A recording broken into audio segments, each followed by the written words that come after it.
우리가 베드로 서신을 보면서 항상 기억해 두어야 할 사항이 이 편지가 누구를 위해서 쓰여졌는가 하는 것입니다. 그래서 여러분이 어느 때든지 베드로전서 또 베드로후서를 읽으실 때에 이 편지는 베드로가 누구를 위해서 썼는가, 그것을 생각을 해두고 이 베드로 서신을 읽으면 좀 더 쉽게 이 하나님의 말씀을 우리가 볼 수가 있습니다. 이 베드로 서신은 우리가 서론 시간에 제가 늘 말씀을 드린 것처럼 흩어져 있는 나그네, 다시 말해서 핍박을 피해 흩어져 있는 그리스도인들에게 쓴 편지이다라는 사실입니다. 그러기에 이 베드로 서신은 소망의 내용을 담고 있습니다. 핍박을 받고 있는 그리스도인들에게 위로와 소망을 주기 위해서 사도 베드로는 펜을 들었다라는 것입니다. 오늘 본문의 내용도 이런 사항을 전제로 하여 베드로는 흩어져 있는 나그네에게, 그리스도인들에게 위로와 소망 그리고 부탁의 말씀을 하고 있습니다. 먼저 12절 말씀에 보면 사랑하는 자들아 너희를 시련하려고 오는 불시험을 이상한 일 당하는 것 같이 이상히 여기지 말고 라고 말씀을 해주고 있습니다. 베드로는 불시험을 이상하게 생각지 말라 이렇게 말씀을 해주고 있습니다. 자, 여기서 우리는 한 가지 좀 생각해 볼 사항이 있습니다. 그게 뭐냐면 성경에 보면 특히 여기 오늘 본문에 보면 이 시험이라는 말이 나옵니다.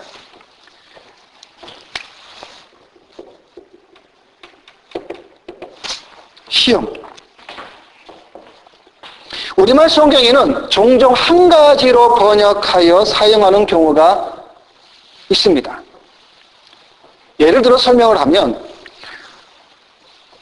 요한복음 21장에 보면, 마지막 장 21장에 보면 예수님께서 죽은 자 가운데서 살아나시고 세 번째로 제자들에게 나타나시는 장면이 나옵니다.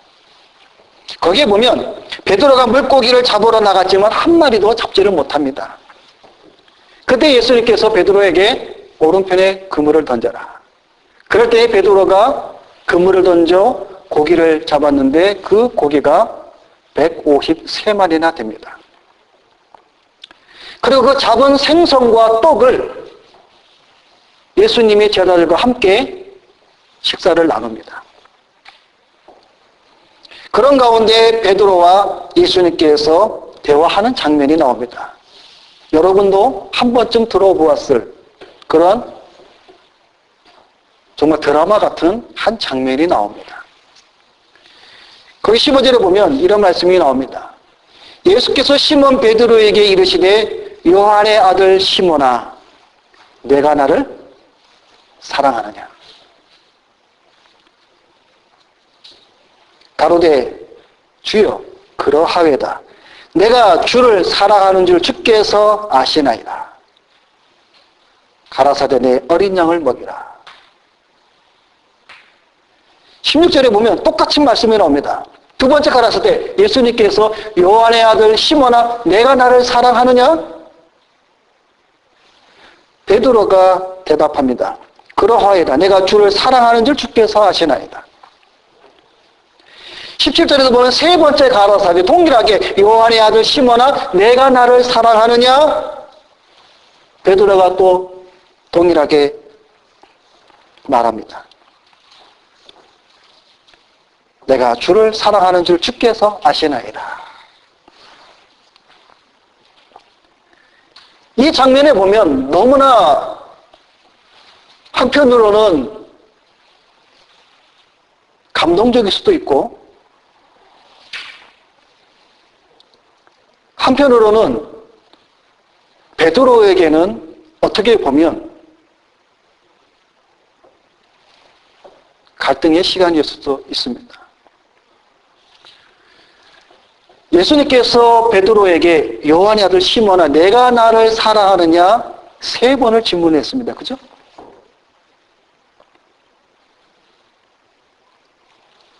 이 장면이 있기 전에 보면 베드로가 예수님을 3번 부인하는 장면이 나오죠.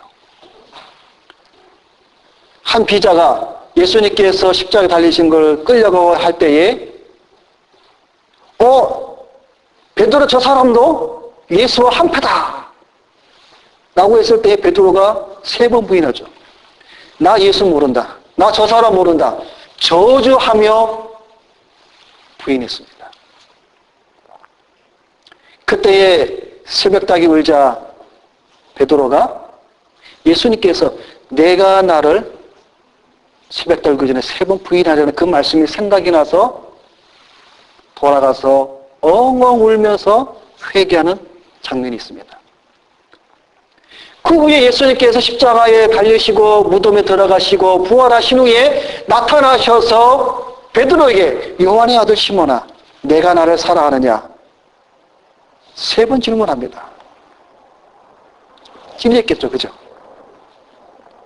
자, 근데 여기 보면 우리말 성경에 보면은 사랑 내가 나를 사랑하느냐 베드로가 내가 주를 사랑하나이다. 이 사랑이라는 말이 6번이 나오는데 거기에 보면 쓰인 단어가 달라요. 거기 15절에 예수님께서 시몬에게 내가 나를 사랑하느냐라고 하였을 때에 원래 이 사랑이라는 단어는 아가페입니다.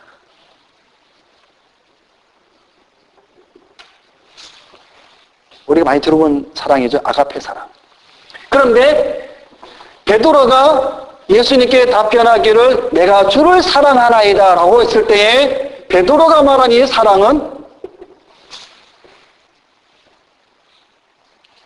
필레오의 사랑입니다. 필레오. 자, 그럼 여기서 우리가 한 가지 좀 생각해 볼 문제가 있죠. 이 아가페라는 말과 필레오라는 말이 그럼 차이가 뭔가? 우리 상일이 혹시 알아?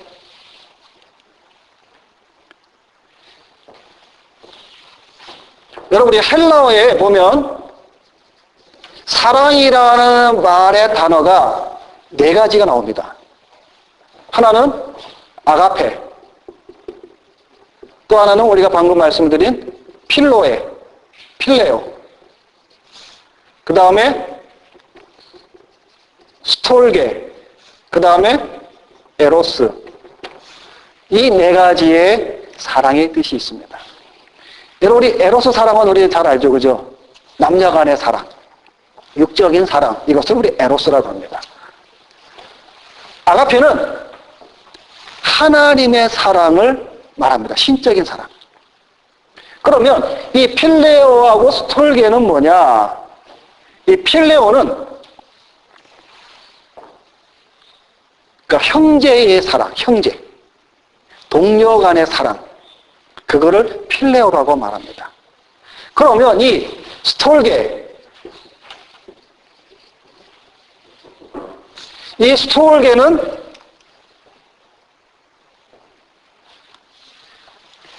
부모가 자녀를 사랑하는 사랑, 이거를 스톨게라고 말합니다.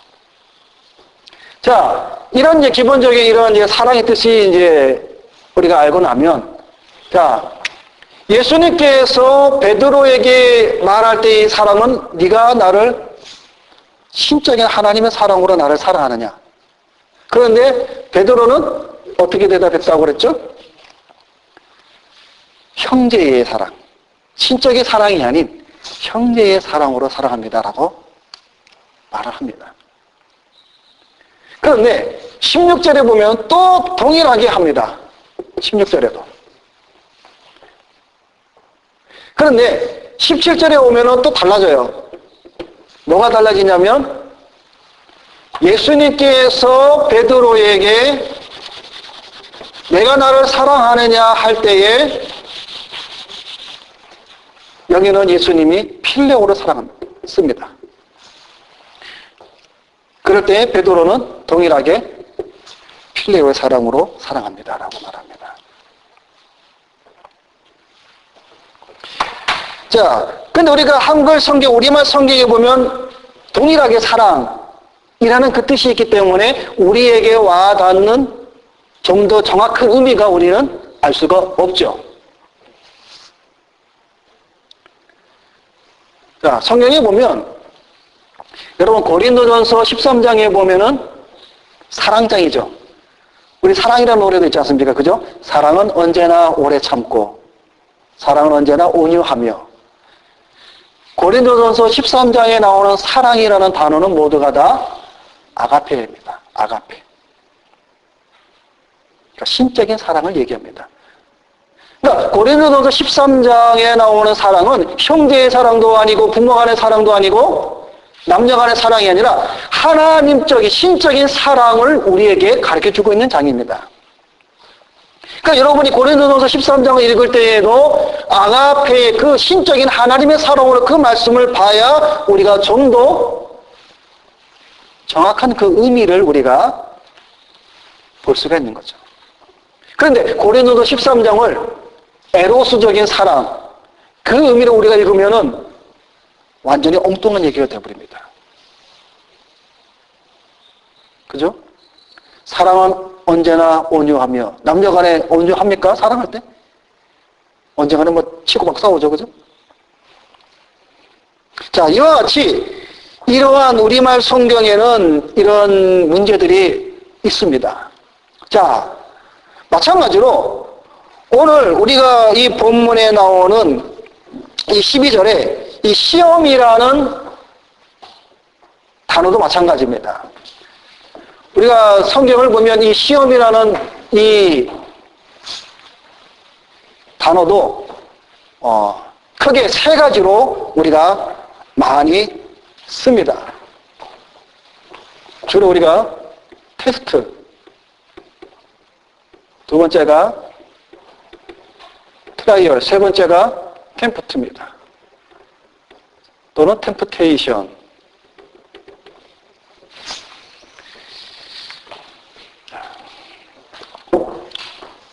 성경을 보면 테스트라는 말 또는 트라이얼이라는 말 또는 템프트라는 말을 전부 다 우리말 성경에는 시험이라고 번역을 해 놓았습니다. 그런데 그러면 뜻이 많이 달라져요. 그죠?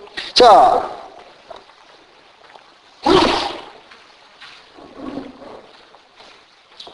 그러면 이 테스트, 트라이얼, 그럼 이 템프트라는 것을 우리가 볼 때에 우리가 한번 그냥 구분을 해보자라는 것이죠. 제가 늘 반복적으로 여러 번에 말씀드리는 것 중 하나가 뭐냐면 컨셉트, 개념을 우리가 정확히 알아야 정확한 우리의 신앙과 성경의 뜻을 우리가 알 수 있는 겁니다. 그죠? 자, 그럼 테스트는 성경에 뭐 이 테스트와 이 트라이얼은 거의 같은 뜻으로 많이 쓰여집니다. 그래서 사실 테스트와 트라이얼은 시험이라는 말, 다시 말해서 테스트한다, 증명하다, 어떤 이런 거에서는 동일한 운명을 뜻으로 씁니다. 그래서 테스트와 트라이얼과 템프트하고는 우리가 구분을 해야 한다는 것이죠. 자, 그러면 우리 창세기 22장에 보면 어떤 사건이 나오냐면 하나님께서 아브라함을 시험하사 이런 말씀이 나옵니다. 그러면 하나님께서 아브라함에게 뭘 시험을 하려고 22장에 나오냐면 내 독자 이삭을 제물로 바치라라는 하나님의 명령이 떨어집니다. 아들을 바치라는 거죠. 근데 거기 보면 하나님께서 아브라함을 시험하사라고 말씀을 합니다. 예를 들면 지금 예를 들어 설명합니다. 창세기 22장 1절입니다. 자, 그런데 거기에 성경을 우리가 찾아보면 히브리어는 나사라는 말인데 영어로 된 성경을 보면 조금 차이가 나요. 재밌습니다. 어떻게 차이 나냐면 NIV 성경이나 NSAB 성경에 보면 여기는 테스트라고, 그러니까 하나님이 아브라함을 테스트한다라는 말을 써요. 그런데 킹 제임스 버전. 이 킹 제임스 버전을 추종하는 무리들이 있습니다. 지금 현존하는 영어 성경 중에 최고의 성경이 킹 제임스 버전이라고 킹 제임스 버전 성경을 신봉하는 자들이 있어요. 그건 좀 문제가 있는 무리들입니다. 이 킹 제임스 버전 성경보다 더 나은 성경이 뭐냐면 제네바 성경입니다.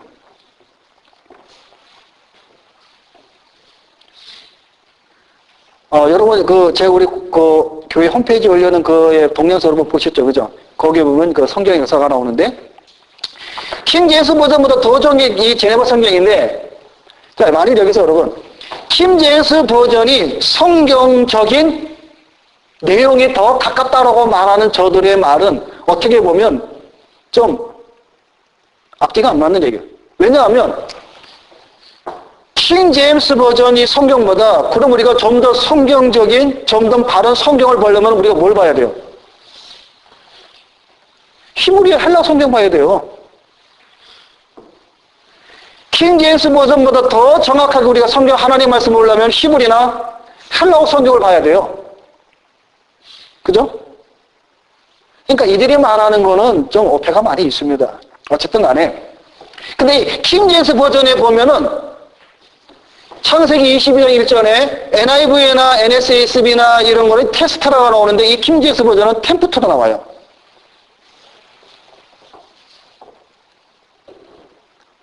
근데 제네바 성경에는 뭐가 나오냐면 프로브로 나옵니다. 근데 여러분 이 프로브라는 단어가 테스트와 트라 이쪽에 가깝잖아요. 사실은 그죠? 미닝이 템프트하고 이쪽으로 가까운 거는 아니지 않습니까? 그죠? 증명하고 입증하는 거. 자, 그런데 이 킹 제임스 버전은 이 템프트라고 쓰여집니다. 그래서 저는 이걸 이제 두 가지로 생각을 하는데 첫째는 킹 제임스 버전이 잘못 이제 번역을 이제 했던가. 또 하나는 킹 제임스 버전은 옛날 영어입니다. 그죠? 옛날에 쓰던 영어의 단어의 뜻과 오늘날 우리가 생각하고 있는 단어 뜻이 틀린 게 많이 있습니다. 그죠? 옛날 고어 영어들은 어떤 거 보면 우리가 생각 밖에 노는 뜻이 담겨 있습니다. 그러니까 그런 뜻에서 킹 제임스 버전이 이거를 썼는지 그거는 제가 확인을 안 해봐서 잘 모르겠습니다. 어쨌든 간에 나타나는 그 글자를 통해서 이러한 테스트와 이게 창세기 22장에 하나님께서 아브라함을 테스트할 때 이런 이 테스트를 썼다. 그러면 트라이얼이라는 말은 우리가 예를 들면 구약에 우리 욥기서 있지 않습니까? 욥기. 하나님께서 욥을 트라이얼, 시련, 그러니까 시험을 할 때에는 트라이얼을 우리가 예를 들 수가 있습니다. 자, 그럼 여기서 우리가 성경을 우리가 좀 더 한번 찾아보면 우리 야고보서를 한번 다 같이 볼까요? 대표적으로 우리가 한번 보는 게 나을 것 같습니다. 야고보서 신약성경 바로 베드로전서 앞에 있는 거죠? 베드로전서 앞에 있는 야고보서 1장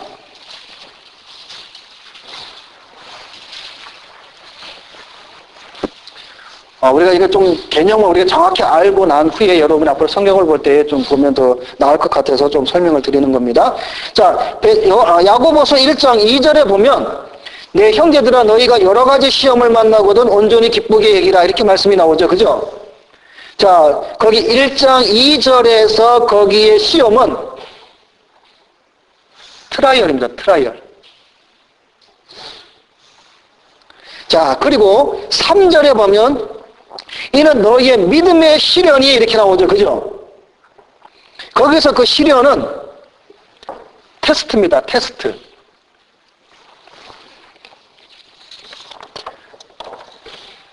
자, 이제 그런 뜻이 이제 그러니까 2절, 3절의 그 시험, 2절의 시험과 3절의 시련은 2절은 트라이얼이고 이제 3절은 트라이얼 이런 뜻인데 자, 그거는 이제 염두에 두시고 12절에 가보면 시험을 참는 자는 복이 있도다 이렇게 말씀이 나오죠. 자, 여기에서 시험을 참는 자는 여기는 트라이얼이고 이것의 옳다 인정함을, 이것은 시험의 옳다 인정함을 받는 말이죠. 거기서 이것이 말하는 시험은 테스트입니다. 그러니까 우리가 성경에 보면 이 트라이얼과 테스트는 거의 같은 의미로 이제 이렇게 번갈아 쓰는 것을 볼 수가 있습니다. 자, 근데 문제는요, 이제 13절부터 보면, 자, 13절에 보면, 사람이 시험을 받을 때 여기서 시험 나오죠. 자, 여기서 이 시험은 템프트입니다. 그리고 사람이 시험을 받을 때 내가 하나님께 시험을 받는다, 하나님께 시험을 받는다 하지 말지니 거기에 시험도 템프트입니다. 그리고 하나님은 악에게 시험을 받지도 아니하시고 거기도 템프트고 신이 아무도 시험하지 아니하시느니라. 13절의 모든 시험이라는 단어는 다 템프트입니다. 그리고 마지막 14절에도 오직 각 사람이 시험을 받는 것은 자기 욕심에 끌려 미혹됨이니 거기에도 그 시험은 템프트입니다. 자, 그럼 우리가 여기서 이제 한 가지 이제 우리가 결론을 낼 수가 있죠. 테스트와 트라이얼은 어떤 뜻이고 템프트는 어떤 뜻인가라는 것을 우리가 짐작할 수가 있죠. 테스트와 트라이얼, 이 시험과 이 시련은 하나님께서 성도들에게 시험과 시련을 통하여 믿음으로 더욱 굳세게 하고 믿음으로 더욱더 정금같이 나오게 하고 믿음으로 더욱더 강하게 만드는 하나님의 은혜의 도구로 사용하는 것을 우리가 볼 수가 있고, 여기서 이 템프트라는 이 말은 마귀 사탄이 성도들로 하여금 넘어뜨리게 하고 멸망시키게 하고 파괴하기 위한 그러한 시험이다라는 겁니다. 그러니까 여러분, 시험에는 두 가지 종류가 있습니다. 테스트와 트라이 있고 템프트가 있습니다. 그래서 우리 성도들이 삶을 살면서 고난을 받지 않습니까? 시험을 받지 않습니까? 그 시험이 테스트냐 트라이얼이냐 아니면 템프트냐, 그걸 분별해야 돼요.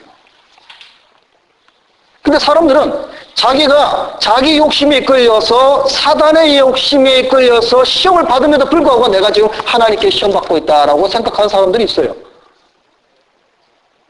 그건 아니라는 거죠. 그러니까 그걸 잘 분별해야 된다는 겁니다. 내가 왜 지금 고난에 빠져 시험에 들고 있는가? 내가 지금 시험에 빠진 이유가 무엇인가? 그걸 잘 분별해야 된다는 말입니다. 하나님이 지금 나를 테스트하는 건가? 아니면 나에게 이끌려서 내가 지금 시험에 빠졌는가라는 것을 분간을 해야 된다는 것이죠. 그런데 오늘 우리가 읽은 본문의 베드로전서 4장 12절에 불시험에서 쓰인 단어는 트라이얼입니다. 시험. 그러니까 오늘 베드로전서 4장 12절에 나오는 시험을 당하는 그리스도인들은 사단의 유혹에 빠져서 받는 시험이 아니라 하나님께서 믿음으로 더 굳세게 하시고자 하시는 시험이라는 사실입니다. 그래서 지금 이 흩어져 있는 크리스천들에게 베드로는 지금 너희가 당하고 있는 시련은 뭡니까? 너희 욕심이나 마귀에 의하여서 시험을 받는 것이 아니라 지금 하나님으로 인하여서 너희가 지금 시험을 받고 있으니까 기뻐하라라고 말씀을 해주고 있는 겁니다. 왜? 이 시험은 나를 멸망하고 넘어뜨리고 파괴하기 위해서 받는 시험이 아니라 하나님께서 더욱더 우리로 하여금, 성도들로 하여금, 이 흩어져 있는 나그네들로 하여금 뭡니까? 더욱 믿음으로 굳세게 다져지게 하기 위한 하나의 시련이라는 사실이기에 오늘 베드로는 이 흩어져 있는 이 크리스천들에게 기뻐하라는 겁니다. 이럴 때 우리가 라는 사실을 알게 됩니다. 우리가 왜 시험에 빠졌을 때 우리가 왜 기뻐해야 되느냐? 하나님의 시험이니까, 하나님의 트라이얼이니까 우리가 기뻐해야 된다는 사실입니다. 지금 베드로는 지금 그거를 말씀을 해주고 있습니다. 자, 근데 이 시험에는 고난이 옵니다. 그죠? 근데 오늘 베드로가 뭐라고 표현을 하고 있냐면 불시험이라고 그랬습니다. 다시 말해서 고난은 고난인데 그냥 평범하고 쉬운 게 아니라 아주 힘들고 고통스러운 불같은 그런 고난과 시험이라는 겁니다. 자, 이거는 그 당시의 상황으로 앞으로 네로 황제와 그 다음에 도미티아노 황제로 인하여서 크리스천들이 아주 불같은 극심한 이제 그 박해와 핍박을 표현하는 표현이기도 합니다. 자, 그런데 여기서 우리가 또 하나 볼 것이, 자, 12절의 말씀에 보면 이 불시험을 뭐와 같이 여기지 말라고 그랬죠? 성경에 너희를 연단하려고 오는 불시험을 이상한 일 당하는 것 같이 이상히 여기지 말라. 그죠? 이 말이 아까 좀 애매하죠? 이게 무슨 말인가 하면요. 원래 여기 이상한 일 당하는 것 같이 이상히 여기지 말고 라는 말이, 좀 더 이렇게 그 원어에 갖게 우리가 그 해석을 하면 무슨 말이고 하면요. 불시험을, 그러니까 연단하려고 오는 불시험을 예기치 않는, 다시 말해서 어떤 것을 내가 기대하고 일어나겠지 이것이 아니라 예기치 않는 상황으로 불시험이 온다라는 겁니다. 그래도 이상하게 여기지 말라는 뜻이에요. 여러분이 고난이고 살다 보면은 우리 예기치 않게 사고가 많이 일어나잖아요. 그죠? 여러분이 뭐 이렇게 신문이나 매스컴을 보면 참 안타까운 사건이 많잖아요. 그죠? 뭐 물에 익사해서 아들이 죽었다든가, 뭐 교통사고로 죽었다든가, 어떤 가장은 뭐 밤늦게 작업일을 하다가 갑자기 과로사로 죽었다든가, 뭐 어떤 사람은 이제 자다가 연탄가스로 죽었다든가, 뭐 별의별 사건이 뭐 다 일어납니다. 근데 그런 사건을 당한 사람들이 우리 아버지가 오늘 과로사로 죽겠구나 얘기를 합니까? 우리 아들이 오늘 수영장에 가서 수영을 하다가 물에 빠져 죽겠다라고 예견을 합니까? 다 갑자기 오죠. 성경에 보면 우리가 이 욥기도 마찬가지죠. 욥기가 하루아침에 어떻게 됐습니까? 10명의 자라고 죽었죠. 하루아침에 동방의 부자가 하루아침에 재산 다 날라갔죠. 하루아침에 고창병에 걸려서 죽지 못해 살고 있는 그러한 질병에 걸렸죠. 자, 만일에 여러분에게 질문을 드립니다. 이 욥같이 또는 신문이나 매스컴을 통해 종종 들려오는 그 안타까운 소식이 바로 여러분의 사건이라면 우리는 어떻게 하겠습니까? 집에 왔는데 갑자기 병원에서 전화 왔어요. 거기 친 목사님 댁이죠? 예, 맞습니다. 안타깝지만 뭐 당신의 자녀가 교통사고로 죽었습니다. 그 소식을 제가 지금 들었다 했을 때 과연 제가 어떻게 하겠습니까? 이런 일들이 남에게 일어나는 것뿐만 아니라 우리에게도 일어날 수 있다는 사실이죠. 과연 그럴 때 우리 크리스천들은, 믿음을 가졌다고 하는 크리스천들은 어떻게 해야 되느냐? 그런 일 가운데 속에서도 하나님의 위로를 바라고 평안을 가져라는 겁니다.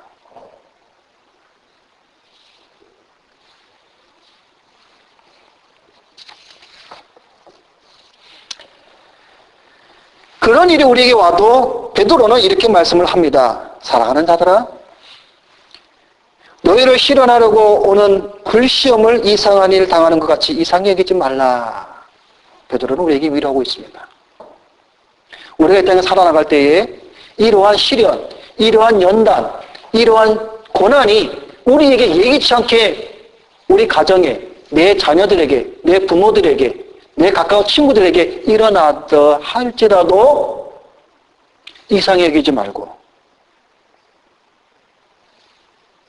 주의 위로 속에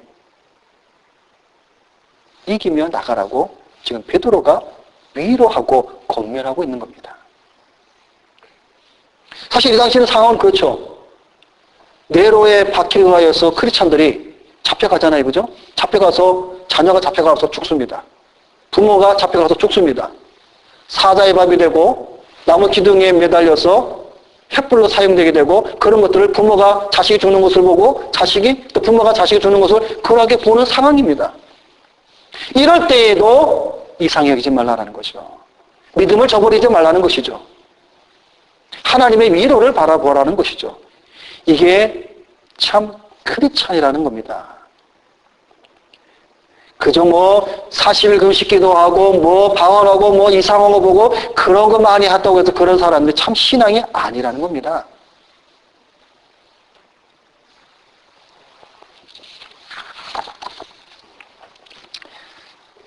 두 번째로 생각할 것이 이런 고난은 이제 우리에게 고난이 오는데 오늘 여기 베드로는 우리에게 좀 더 아주 자세하게 설명을 해주고 있습니다. 그건 뭐냐면 고난은 고난인데 어떤 고난이냐 어떤 시험이냐라는 것을 우리가 돌아보는 것이죠. 그래서 13절 말씀에 보면 오직 너희가 그리스도의 고난에 참여하는 것으로 즐거워하라. 그러니까 그리스도의 고난에 참여하라는 겁니다. 너희가 고난을 받되 그리스도로 인하여서 받는 고난에 참여해야 된다는 겁니다. 내가 지금 왜 고난을 받지? 그리스도를 믿는 믿음으로, 예수를 믿는 믿음 때문에, 하나님을 믿는 그 믿음 때문에 내가 지금 고난을 받는 그 고난을 받으라라는 겁니다. 마태복음 5장 11절 12절에 보면 나를 인하여 너희를 욕하고 핍박하고 거짓으로 너희를 거스려 모든 악한 말을 할 때에는 너희에게 복이 있나니 기뻐하고 즐거워하라. 하늘에서 너희의 상이 큼이라. 너희 전에 있던 선지자들을 이같이 핍박하였느니라. 여러분 선지자들 엘리야, 아모스, 이사야, 예레미야, 느헤미야, 다니엘 수많은 우리 앞선 선지들이 고난을 받았지 않습니까? 예레미야는 채찍에 맞고 땅에 파묻혀서 목만 나와서 고통을 당하고 여호야다의 아들 스가랴는 돌에 맞았고 이사야 선지자는 톱으로 잘려서 죽고 이런 고난을 우리 선진들이 당했다라는 겁니다. 무엇 때문에? 그들이 도적질을 해서요? 그들이 사람을 죽여서? 아니죠. 그들이 왜 고난을 당했습니까? 하나님의 말씀을 바로 전하는 그 이유 때문에. 다른 말로 말하면 그리스도를 믿는 그 믿음 때문에 이런 고난을 당했다라는 겁니다. 14절에 보면 베드로는 이렇게 욕을 받으면 치욕을 당하고 고난을 받는 자가 복이 있도다라고 말씀해주고 있습니다. 참 여기 이 말씀 보면 이런 세상 사람들은 이해가 안 갈 겁니다. 어떻게 고난을 받는데 그게 복이냐? 돌에 맞아 죽고 톱에 켜 죽고 말에 사지에 끈을 잡혀서 몸이 찢어져서 죽는데도 즐겁고 그게 어떻게 복이냐? 세상 사람은 이해 못합니다. 참 성도 크리스천들만이 이 비밀과 이 안에 숨겨진 하나님의 은혜와 그 비밀을 아는 자만이 기뻐할 수 있다는 겁니다. 세상 사람들 이런 걸 원하지 않죠. 자, 그런데 15절에 보면 베드로가 이런 말을 합니다. 너희 중에 누구든지 살인이나 도적질이나 악행이나 남의 일을 간섭하는 자로 고난을 받지 말라. 아주 상세하게 친절하게 설명을 해주고 있죠. 베드로는 너희가 고난을 받되 그리스도를 믿는 그리스도의 이름으로 고난을 받으면 당연한데 도적질이나 살인이나 악을 행하여서 또 남의 일에 간섭하여서는 고난을 받지 말라 이렇게 말씀을 해주고 있습니다. 여기 보면 남의 일을 간섭하는 자로 고난을 받지 말라. 이 말을 잘못 오해해서 그러면은 남의 일에 전혀 신경 쓰지 말아야지 이런 뜻이 아닙니다. 우리 성경은 우리 가르침이 뭐예요? 내 이웃을 내 몸같이 사랑하는 말은 이웃을 돌보라는 말이 있는데 그래 이 말은 무슨 말이냐? 남의 일을 간섭하는 자, 이 말은 무슨 말이냐면요. 쉽게 설명드리면 이겁니다.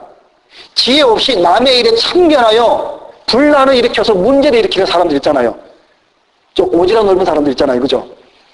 괜히 가갖고 문제를 안 일으킬 것도 문제를 일으키고 막 분란 일으키는 사람 있지 않습니까? 그런 자들을 얘기하는 겁니다.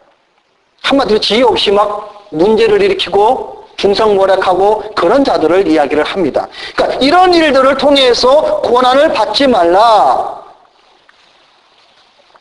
오히려 그리스도인으로 받는 고난을 당할 때는 영광이고 복이고 그것으로 기뻐하고 그것을 부끄러워하지 말라고 말씀해 주고 있습니다. 그러니까 여러분 이제 오늘 이 말씀을 통해서 우리가 분명히 이제 선을 그으며 확연하게 와닿는 것이 시험이라는 그 뜻과 고난이 무엇이 올바르고 무엇이 그런가라는 것을 여러분이 이제 어느 정도 여러분이 정리를 했을 줄로 생각을 합니다. 자, 베드로가 마무리를 합니다.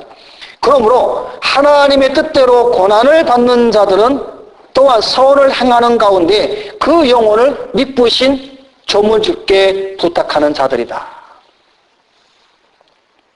하나님의 뜻대로 고난을 받는 자들이란 그리스도의 고난에 참여하는 자, 그리스도의 이름으로 욕을 받는 자, 그리스도의 이름으로 그리스도인이라는 것으로 고난을 받는 자, 이런 자들은 하나님의 뜻대로 고난을 받는 자들이기에 그들은 하나님께 자기의 모든 것을 의탁한다라는 말입니다. 그 성경에 보면 예수님께서 그런 말씀을 하셨습니다. 십자가에 달려 돌아가실 때에 누가복음에 보면 이렇게 말씀을 하시죠. 예수께서 큰 소리로 불러 가라사대 아버지여 내 영혼을 아버지 손에 부탁하나이다. 그리고 사도행전 7장에 보면 사도 베드로 함께 사도 바울이 청년 때에 그죠? 그 옷을 지키고 있었고 유대 사람들이 돌로 쳐 죽일 때 최초의 순교자 스데반 집사님이 순교할 때에 이렇게 말씀을 해주고 있습니다. 저희가 돌로 스데반을 치니 스데반이 부르짖어 가로되 주 예수여 내 영혼을 받으시옵소서. 지금 스데반이 받는 고난이 어떤 고난입니까? 살인을 했습니까? 도둑질을 했습니까? 남의 일에 간섭을 했습니까? 악을 저질러서 지금 돌에 맞습니까? 그게 아니죠. 그리스도의 말씀을 전하고 그리스도의 이름으로 그리스도인이라는 것으로 지금 스데반 집사가 지금 고난을 받지 않습니까? 무엇으로? 돌에 맞아 죽는 고난을 받지 않습니까? 그럴 때에 스데반 집사는 자기의 영혼을 아버지께 부탁합니다. 이게 참 성도라는 것이죠. 우리가 때때로 삶의 고난과 시험을 당할 때에 참 성도는요, 원망과 불평을 하지 않는다라는 겁니다. 그리스도로 말미암아 내가 지금 고난과 시험 속에 있었을 때에 세상 사람들은 세상을 향해서 원망과 불평과 자기의 원통함을 토로하지만 참 성도는 하나님을 향하여서 하나님이여 내 영혼을 주께 의탁하나이다. 하나님께 맡긴다라는 사실입니다. 이런 말씀을 통해서 여러분 성경에서 말씀하시는 참 성도가 누구이며 거짓 성도가 누구인가 여러분 분별하시기를 바랍니다. 말씀을 맺겠습니다. 참 성도에게는 고난이 있습니다. 고난이 없는 성도는요 버림받은 자들입니다. 성경은 우리에게 이렇게 말씀해 주고 있습니다. 그러나 우리가 고난을 받을 때 그리스도로 말미암아 그리스도의 이름으로 말미암아 고난을 받아야지 살인이나 도적이나 악을 행하여서 고난을 받는 것은 참된 고난이 아니라는 겁니다. 여러분에게 때로는 불같은 시험이 올 수도 있습니다. 그러나 하나님의 뜻대로 받는 고난이라면 여러분 그 모든 것을 하나님께 맡기십시오. 우리의 힘으로는 이길 수가 없습니다.